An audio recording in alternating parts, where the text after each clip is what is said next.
Hello, my name's Seth. I'm gonna be a nurse today. So first things first, I'll come in. I'll verify that I have my correct patient.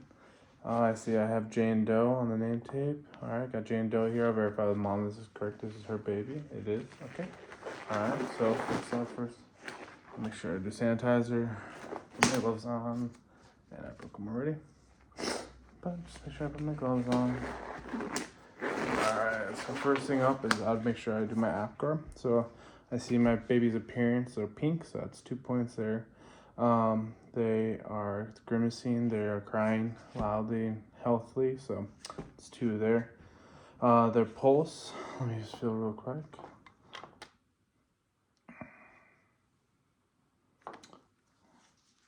Just listen. So listen for 1 full minute. All right, 1 minute's passed. I got 125 for the pulse. That's greater than 100, so that's +2 right there. They're crying out loud, very loudly, so that's +2 right there as well. For their grimacing, for their appearance, they're physically moving. I can see that they're moving their arms very well and freely. They're flexing and extending everything just fine. She's grabbing my fingers just fine. She grabs my fingers with her toes just fine. So that tells me that her palmar and plantar reflexes are intact. I do the bottom of her feet. Her toes curl up. They dorsiflex. So Babinski sign's intact as well.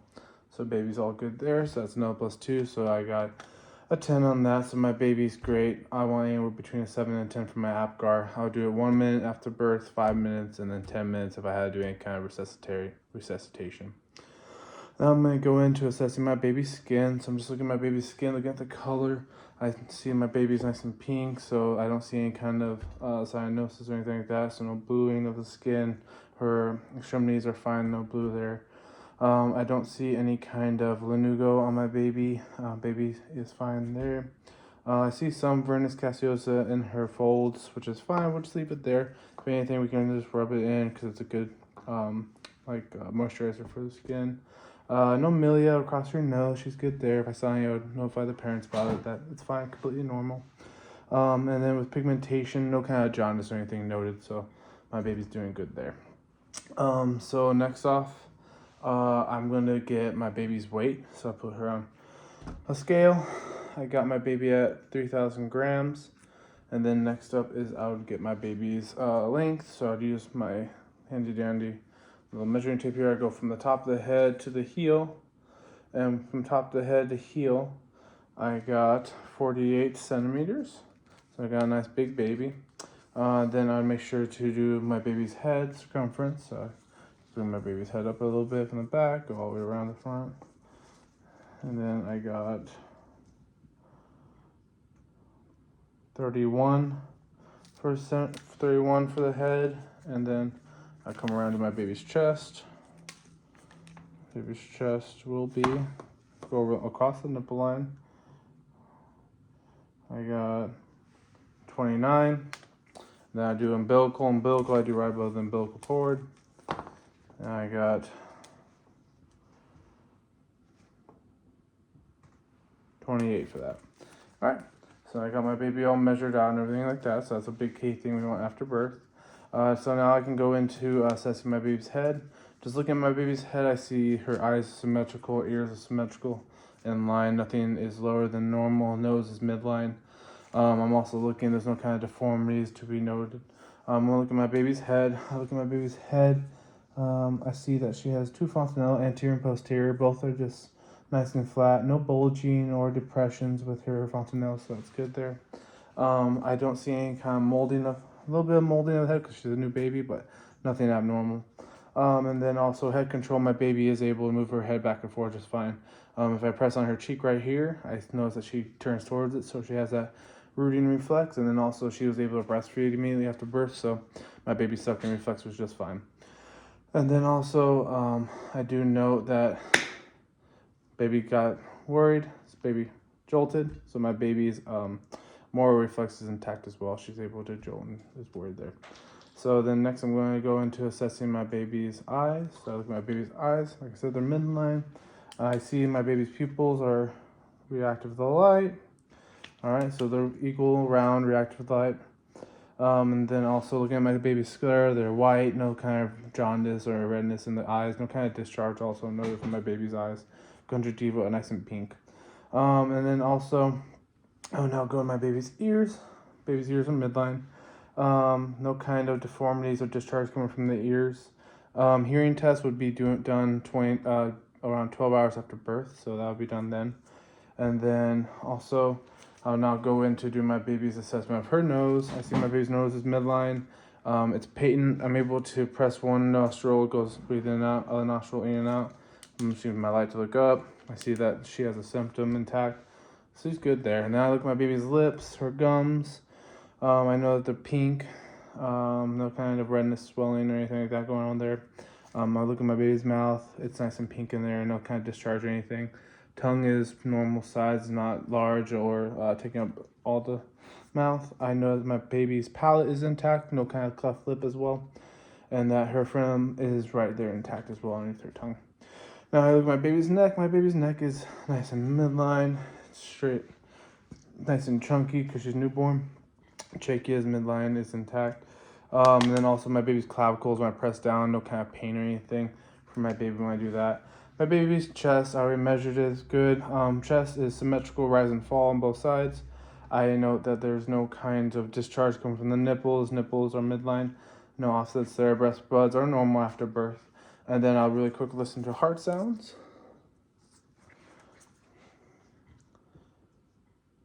Alright, listen to heart sounds. No kind of heart murmurs were noted as well there. And then also while I'm here, I can also do a listening for respiratory. Get a nice respiratory rate real quick. Listen for 1 whole minute. I got 42 on respiratory. One thing I forgot to do earlier, but I would make sure to get done with my vital signs, is also I'll do a temperature probe on my baby's chest. I got to put that on there. I have a little probe here. I got back 97.8 for my baby's temperature.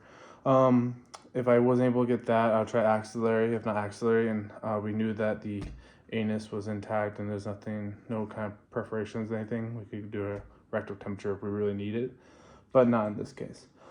So now I'm going to move on to my baby's abdomen. My baby's abdomen is symmetrical, no kind of bulging, no kind of signs of any kind of hernias to be seen, anything like that. Circumference is nice and round. Listen for bowel sounds. Baby did eat, so baby should have bowel sounds present.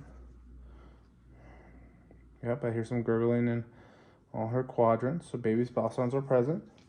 And then also baby had her stool diaper. It was meconium, which is completely normal for baby. We help the parents wipe it off to teach them how to change a diaper and wipe off the baby's bum.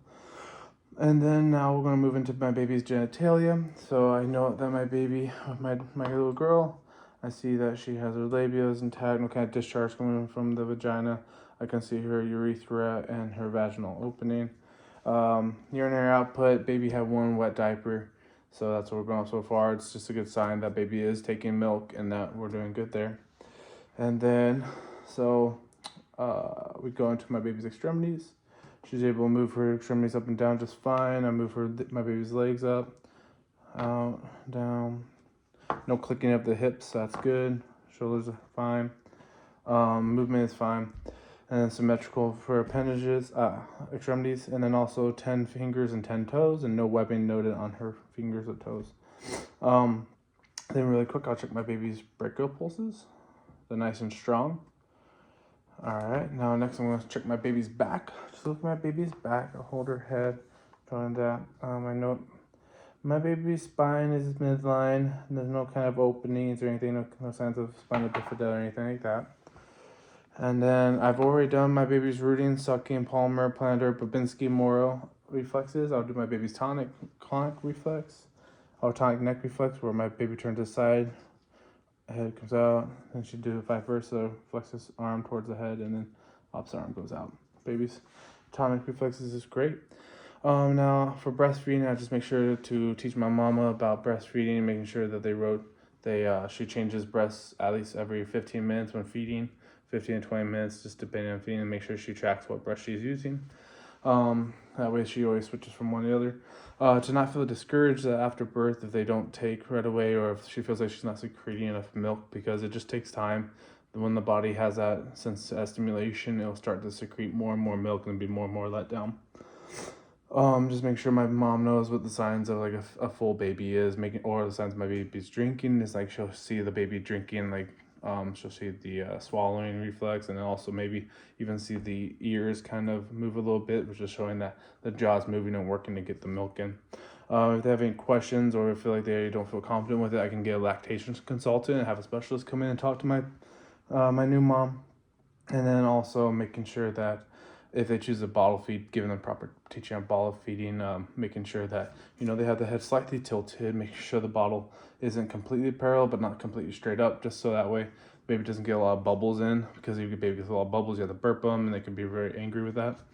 And also making sure to burp the baby halfway through feedings with bottle feedings. That's about 15-20 minutes for those, and then you want to do halfway through burp, and then also burp afterwards, just to make sure the baby's good and the baby doesn't have any air in their tummy. And then you want to also make sure you're probably feeding at least 8 times a day, if not more. And just make sure you track that, making sure you're using a slow drip nipple for the bottle, because you don't want to give too much to the baby at once, because then the baby won't drink, or they'll get more bubbles in them like that. And then if there's any kind of education from my parents, I just let them know about any kind of vaccinations to be given after birth, or if they are feeling uncomfortable with us doing the blood sugar test after birth, just to monitor our baby's blood sugars, making sure they're okay there, making sure they're processing that fine. And also any kind of genetic testing that we might need to do when we do the heel pricks, just if they want anything about that. And so that concludes my assessment of my baby, my head to toe assessment. If there's anything that my parents had questions for, I'd make sure they know that, I'm here to help them. They just press a call, I'll be right in to help them, with mama or with baby. I'm here to help them. So I just thank them for the time, and make sure I put baby back down nice and swaddled, put baby with mommy or with dad or back in the crib, and have a good day. That'll be it.